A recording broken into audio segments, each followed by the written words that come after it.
Mrs. McGee. Yes, Kenneth, what is it? How long do I have to stay after school? Cheer up. You've got less than 2 minutes left. And while we're sitting here, Kenneth, I'd like to ask you a few questions. Do you enjoy the subject of history? Yes.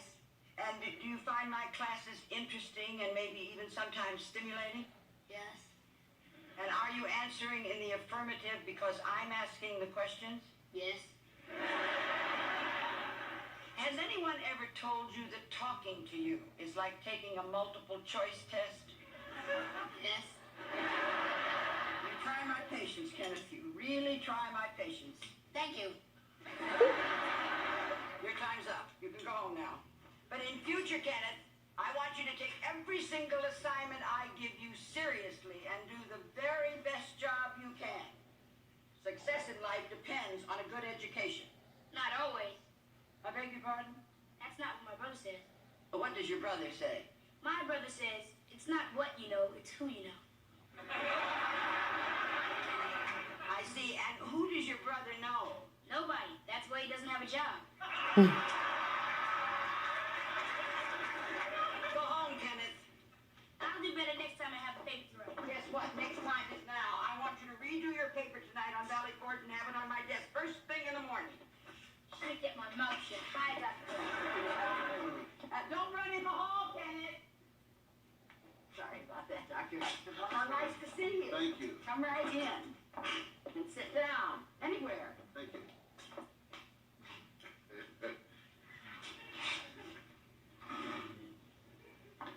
Now then, you telephoned and you want to talk about Rudy? Yes, I want to talk about Rudy because she's very, very saddened by the fact that she says that her friends are not talking to her, that they hate her.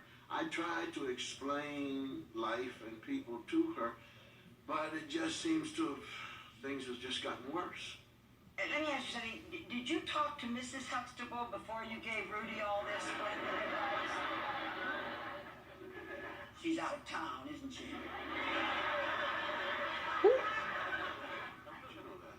Well, I remember when you came to see me about Vanessa, Mrs. Huxtable was out of town. And I remember when you came to see me about Denise, Mrs. Huxtable was out of town. So I just assumed that when your wife is away, you get a bit bamboozled by those daughters of yours. But what about this experience with Rudy? Oh, Dr. Huxtable, children Rudy's age behave very strangely, I'm afraid, at times. I mean, one day they're best friends, and then the next day they're not speaking to one another, and for no apparent reason. Now, you see, Rudy may be in big trouble today, but I will bet you any amount of money that in a couple of weeks she'll be the most popular girl in this class. So, if you'll take my advice, you'll just step back and let it pass. Thank you. Before you go, could I have another few minutes of your time, Dr. Huxtable? You probably don't know, but I gave the children a paper to write on Valley Forge, and I wanted to read you a few of them, and then talk to you about Rudy's. Let me see. Oh, yes. Here's Kenneth's paper. You know Kenny. Yeah. He's got a lot of potential. Difficult, but a lot of potential. The men from Valley Forge fought in a war. Many died. They did not have food and supplies. I would write more, but I don't have to. It's all in my history book.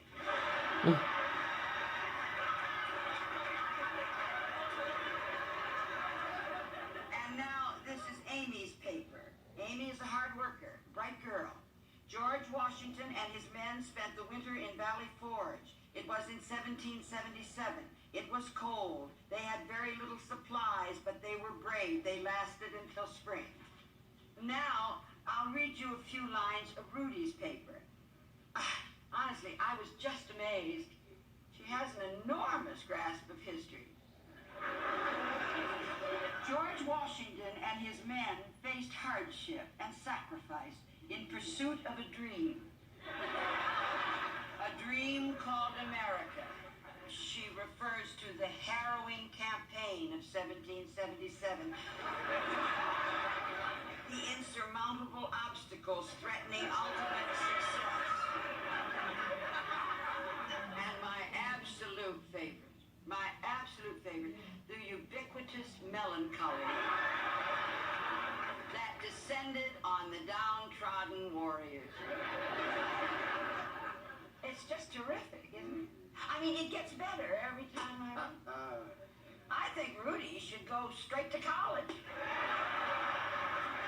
She's a very bright girl. Only one problem. You'd have to go with her. I beg your pardon? When Mrs. Huxtable helps Rudy with the paper, her 11-year-old capabilities come shining through. And when you help her with her paper, I get ubiquitous melancholy and downtrodden warriors. When is Mrs. Huxtable coming home? Thank God. Well, thank you. I'll be going now. Before you go, Dr. Huxtable, I want you to go to the blackboard and write 100 times, "I will not do my child's homework for her."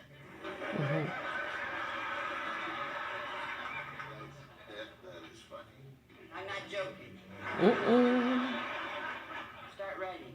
I'm not in your class. You walk into this room, you're mine. Start writing.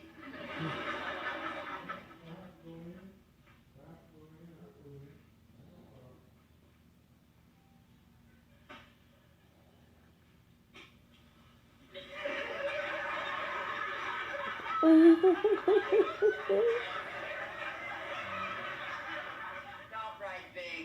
I'm on to that one.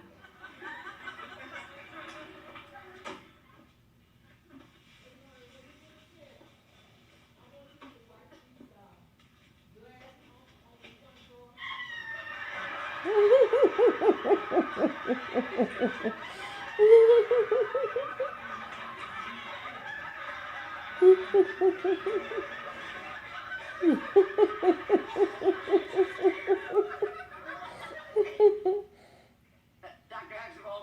Yes, ma'am. Would you walk me to my car?